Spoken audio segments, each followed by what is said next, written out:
Sir, ano po yung nakikita niyong dahilan kung bakit po sa pakiramdam niyo sinisingle out po kayo?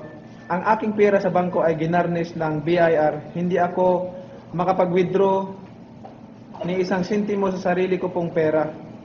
Hindi ko po magamit para man lang makatulong, lalong-lalo na sa mga biktima ng kalamidad. Kaya po ako ay umutang ng pera para po makatulong. Press conference. Please state your name and outlet. Focus your question. Kung isipin mo nagpabugbog ako, kumita ako ng pera, pagpabugbog ako, tapos kukunin ng gobyerno.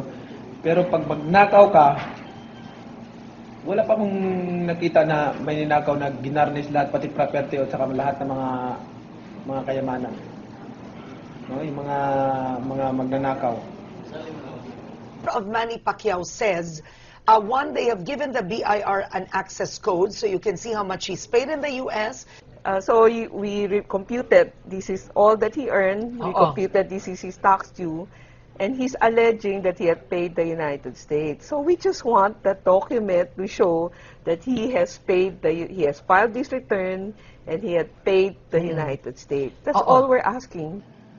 Also, the BIR claims I earned more than what I actually did without any evidence to back it up. They ignore factual information given by Top Rank and HBO and insisted I have earned more. My lawyers have given them all the information that they want and they still refuse to believe. I really don't know why I am being singled out.